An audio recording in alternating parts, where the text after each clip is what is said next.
O ano da morte, do caos e da ameaça de golpe.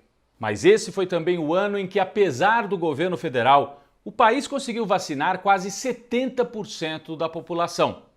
Violência policial, chacinas, velhos dramas brasileiros. Alguns que pareciam superados voltaram, como a inflação e a fome. 2021 teve pandemia, CPI, o povo de volta às ruas e Lula de volta ao topo. A receita desta vez é diferente, uma retrospectiva do ano, com os fatos que marcaram o Brasil e o mundo. Eu sou Rodrigo Viana e esse é o Tempero da Notícia especial, que está começando agora. –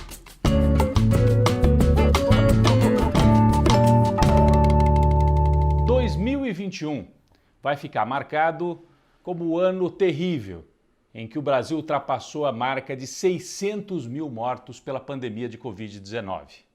A pandemia afetou o mundo inteiro, mas aqui foi pior porque nós tivemos um governo aliado do vírus, aliado da morte, que combateu o uso de máscaras, disseminou a ideia de que o brasileiro deveria utilizar remédios que não servem para nada, que não servem para curar a Covid-19. Então, um governo criminoso que atuou como um aliado da Covid-19. Apesar disso, se a gente voltar a janeiro de 2021, vamos lembrar de uma imagem que encheu os brasileiros de esperança e que, na verdade, foi o pontapé inicial para uma vitória do sistema público de saúde e do povo do Brasil. Bom, 12 meses depois dessa primeira vacina, quase 7 de cada 10 brasileiros receberam a proteção completa. As 2 doses, né? Em alguns casos uma dose só, mas proteção completa contra a Covid-19. Foi uma vitória do sistema público, uma vitória construída a duras penas, apesar do governo federal. Mas outra vitória, em 2021, foi do sistema político com a CPI da pandemia. O sistema político funcionou. O Senado, como contrapeso, como freio ao Bolsonaro, instalou a CPI da pandemia, que trouxe à tona as denúncias de negociatas, de manipulação, um desfile de militares e funcionários públicos pegos com a boca na botija, ou fazendo falcatrua com vacina no momento em que tanta gente morria, ou simplesmente agindo para atrapalhar a vacinação. Então a CPI teve um papel fundamental, alguns momentos de confronto com depoentes, como no caso do Cabo Dominguete, um caso estranhíssimo, né? De um policial militar que se apresentou como intermediário na venda de vacina dentro do Ministério da Saúde e aproveitou o depoimento dele para atacar aquele deputado federal Miranda, que já tinha levado para a CPI a denúncia de corrupção dentro do Ministério da Saúde. E na hora que esse Cabo Dominguete, que parecia estar ali infiltrado pelo governo, começou a levantar ali suspeitas, né? Tomou uma dura do presidente da CPI. O senhor está sob juramento. Perfeito. Pois não, excelência. Tá certo? Não venha achar que aqui todo mundo é otário. Bom, foram vários momentos desse tipo de confronto, de inquirições duras. O trabalho da CPI muito bem feito. E ao final, mais de 70 indiciados, entre eles o presidente da República. Foram apontados 9 crimes cometidos por Jair Bolsonaro, incluindo charlatanismo por divulgar remédios ineficazes, infração a medidas sanitárias por dizer que não precisava usar máscara, além de crimes de responsabilidade e crimes contra a humanidade. Tudo isso está no relatório e entra para a história. 2021 marcou também a volta do povo às ruas. O governo de Bolsonaro perdeu aquele discurso. O governo pode não ser muito bom, mas pelo menos não tem corrupção. Acabou isso. Corrupção na vacina. E aí algumas imagens simbólicas. O presidente e seus filhos como presidiários na Avenida Paulista. De norte a sul do Brasil, o povo foi às ruas para exigir o impeachment, que acabou não saindo. Não houve força suficiente para fazer o impeachment. Faltou gente na rua, né? Algumas manifestações foram grandes, mas não tão grandes. E sobrou para o Bolsonaro um apoio dentro do Congresso. Ele teve um aliado importantíssimo. Um aliado que garantiu a permanência dele no poder, chamado Arthur Lira, um deputado obscuro, de Alagoas, que fez maioria, virou presidente da Câmara e criou um sistema, né, de apoio ao Bolsonaro, coordenando o chamado orçamento secreto. Todo deputado tem direito de indicar emendas ao orçamento federal, dizendo onde é que pode aplicar o dinheiro. Só que o Arthur Lira levou isso para um terreno perigosíssimo. Uma parte das emendas são secretas. O deputado combina com o relator e não aparece o nome dele. E com isso, a compra de votos de forma informal. O Bolsonaro chegou a prometer em setembro que daria um golpe. Você se lembra? Foi o momento mais tenso de 2021. De 6 para 7 de setembro, manifestações principalmente em Brasília e em São Paulo. Os bolsonaristas foram para a rua pedindo o fechamento do STF, que foi o tribunal que colocou freios no Bolsonaro.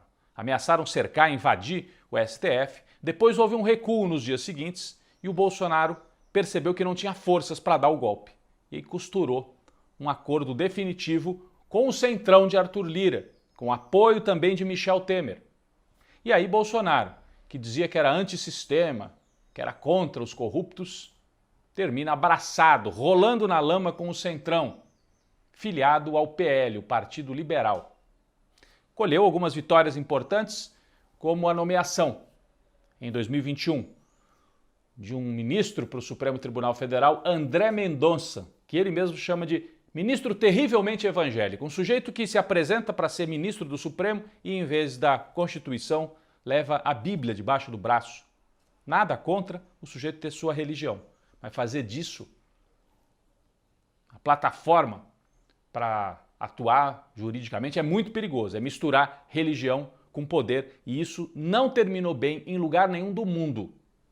Bolsonaro colocou esse sujeito no Supremo Tribunal Federal.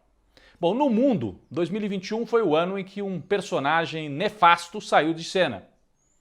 Donald Trump, derrotado nas urnas, teve que passar o poder para Joe Biden. Mas se a gente voltar lá para o começo de 2021, vamos lembrar das cenas. A turma do Trump não aceitou a derrota. Invadiu o Capitólio, que é o Congresso, lá em Washington. Promoveu uma balbúrdia, disse que não aceitaria resultado. Foi um momento de muita tensão e de fragilidade da democracia nos Estados Unidos. Do lado da oposição e da democracia, esse ano foi marcado por uma grande reviravolta. Lula é, de novo, o grande personagem da política no país. Você se lembra, o começo de 2021, Lula não podia nem falar, não dava entrevista, né? Tinha já saído da cadeia, mas estava com os direitos políticos cassados. Em março, os processos todos foram cancelados pelo Supremo Tribunal Federal. Sérgio Moro foi considerado um juiz suspeito. Lula, então, reaparece e dá uma entrevista histórica no cenário de onde ele surgiu, no Sindicato dos Metalúrgicos, em São Bernardo do Campo. Vamos acompanhar um trecho. Sei de que eu fui vítima da maior mentira jurídica contada em 500 anos de história. Eu sei que a minha mulher, a Marisa, morreu por conta da pressão e o AVC se apressou. Eu fui proibido até de visitar o meu irmão dentro de um caixão.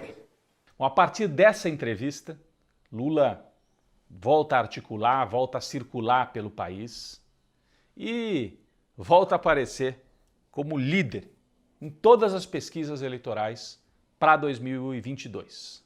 Lula termina esse ano de 2021 como favorito e também como um estadista, recebido pelos principais líderes da Europa. Depois do giro na Europa, uma viagem marcante aqui para o nosso vizinho, na Argentina. O ex-presidente Lula foi recebido pelo presidente Fernandes, pela vice, que é grande líder do peronismo argentino, Cristina Kirchner. E além das reuniões, né, dentro do palácio, Lula é popular e foi para a rua e participou de um ato impressionante na Praça de Maio com 200 mil pessoas. Fez um discurso bastante emocionante, mostrando que tem popularidade dentro dos palácios e também na praça pública. E a nossa querida América do Sul viveu o melhor período de 2000 a 2012, quando nós governamos democraticamente todos os países da América do Sul. Quando nós outros expulsamos a ALCA e firmamos o Mercosul. Bom, se 2021 foi o ano do retorno de Lula, outros personagens vivem um momento difícil. Moro se lançou candidato. Bom, ele sempre foi político. Fingia que era juiz, mas era um político. Agora, oficialmente, candidato a presidente, mas não decola nas pesquisas. Outro, Dória, do PSDB, ganhou as prévias, a disputa, mas o PSDB é um partido fragilizado. É como se o Dória tivesse ganho, mas não tivesse levado, porque o partido está se desfazendo. Geraldo Alckmin, nome histórico do PSDB, sai do partido e dá a entender que pode fazer uma aliança com Lula. Por fim, Ciro Gomes termina de forma melancólica, não só porque oscilou muito no discurso, atacou os antigos companheiros aí de esquerda e a Polícia Federal ainda bateu na porta dele, né? Aliás, uma operação muito estranha, parece ter sido encomendada contra Ciro Gomes. De qualquer maneira, ele sai fragilizado de 2021, um ano em que os direitos humanos também saem muito fragilizados aqui no Brasil. Duas chacinas terríveis, né? A gente relembra Jacarezinho, as imagens de execuções em série, né? A polícia foi entrando na comunidade, atirando, matando dentro das casas. E agora mais para o fim do ano, em São Gonçalo, corpos jogados dentro do mangue. As famílias tiveram que entrar no mangue para retirar os corpos.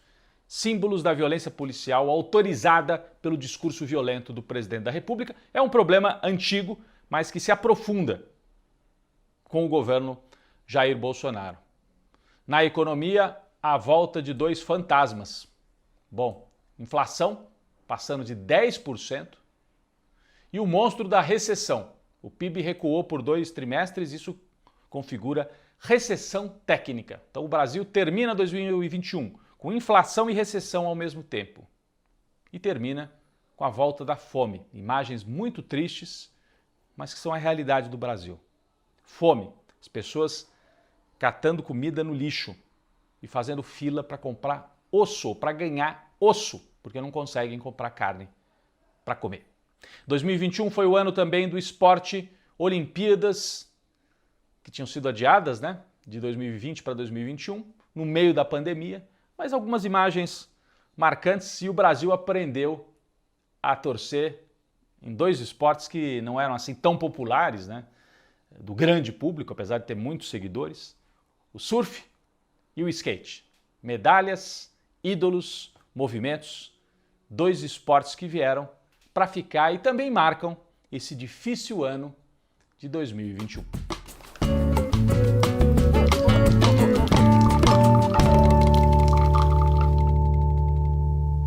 Bom, para fechar o ano, um cafezinho para personalidades brasileiras que nos trazem esperança e que se destacaram em 2021.